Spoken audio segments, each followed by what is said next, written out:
నిన్న ఏ రోజైతే స్టే వచ్చినప్పుడు కూడా ఇంకా కూడా లోపల వర్క్ అవుతుంది అని అంటున్నారు. ఎట్లా చూస్తారు ఇదంతా మీరు?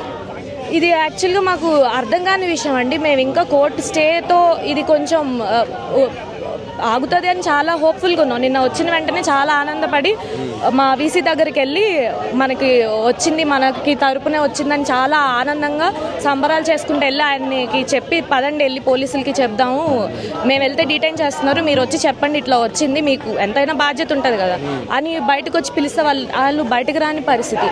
మేము ఇంకా మాకు అర్థం కావట్లేదు ఏం జరుగుతుందో అని. ఇంత స్టే వచ్చినాక వైస్ ఛాన్సలర్ రిజిస్ట్రార్ గారు స్పందించకపోవడం అనేది మాకు చాలా ఆశ్చర్యంగా ఉంది. మాకేమి అంటే మాకు ఎందుకు ఇంకా చేస్తారు? మార్నింగ్ కూడా అసలు కోర్టు తీర్పు ఇచ్చిన తర్వాత వాళ్ళు తగ్గకపోగా ఇప్పుడు చూస్తే ఇంకా ఎక్కువ పోలీసులు వచ్చి ఇంకా ఎక్కువ గేట్లో నుంచి లోపలికి బయటకి కూడా రానికుండా చేస్తున్నారు. ఇప్పుడు చూస్తున్నారు కదా, రానియట్లేదు బయటికి. ఏమన్నా అంటే లా అండ్ ఆర్డర్ ఇష్యూస్ అని అలా చెప్తున్నారు. సో ఇక్కడ మమ్మల్ని జైల్లో పెట్టినట్టే ఉంది లోపల. ఇంకా ఇంత పొద్దున్న కూడా ఇంకా ఆగుతుందని చూసుకుంటే ఇవాళ పొద్దున్న కూడా జేసీబీలో ఆగాయి, కానీ మనుషులు వచ్చి సూపర్వైజర్స్ ద్వారా వాళ్ళు ఈ వీడియోలు చూడండి మాన్యువల్ గా వర్క్ చేస్తున్నారు, మొత్తం చెట్లు కొట్టేయడం. కోర్టు అది తీర్పు ఇచ్చిన తర్వాత కూడా అలాగా కట్ చేస్తున్నారంటే మాకు చాలా హెల్ప్లెస్ గా ఉంది. ఇంకా అందుకే ఇంకా ఎక్స్ట్రీమ్ స్టెప్ అని చెప్పి ఈ రిలే హంగర్ స్ట్రైక్ ఇది ఎన్ని రోజులు చేస్తారు? న్యాయం జరిగే వరకు చేస్తానే ఉంటామండి. కనీసం ఇప్పటి వరకు కూడా సీఎం స్పందించకపోవడం ఎట్లా చూస్తారు?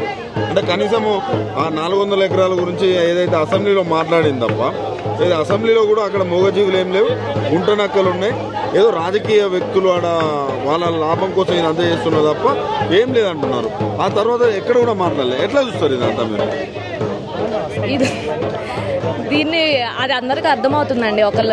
ఒకరికి చెప్పాల్సిన అవసరం లేదు. ఇక్కడ ఏం జరుగుతుందో అది ఒక పెద్ద అంటే ఇంకా అందరికి అర్థమవుతుంది. ఆయన చెప్పిన అబద్ధాలు ఇక్కడ జరుగుతుంది, పోలీసులు ఇక్కడికి రావడం అనేది ఒకటి చెప్పవసరం లేదు, జనాలకు అర్థమవుతుంది. ఇక్కడ జరిగేది మొత్తం కూడా మీరైతే యానిమల్స్ ఉన్నాయని వీడియోస్ కావచ్చు, మీ స్టూడెంట్స్ కొన్ని అవి రిలీజ్ చేసినప్పుడు కూడా అవి అన్నీ కూడా ఏఐ క్రియేషన్స్, అవి ఇక్కడ యానిమల్స్ ఏం లేవు అనే మాట్లాడుతున్నారు మంత్రులు. అందుకే మేము ఇప్పుడు టైం స్టాంప్ వీడియో అని తీసుకున్నాం అండి. ఇప్పుడు ఇవాళ పొద్దున తీస్తున్న దానిలో టైం స్టాంప్ లొకేషన్ కూడా ఉంటుంది.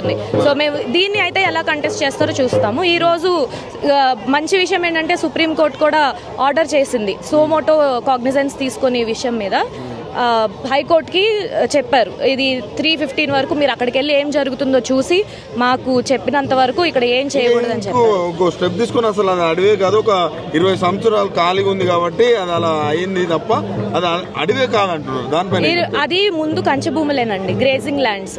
ఇప్పుడు ఒక 25 సంవత్సరాల వరకు ఆ ల్యాండ్ ని మీరు వదిలేస్తే అవి చెట్లు పెరగకుండానే ఉంటాయా?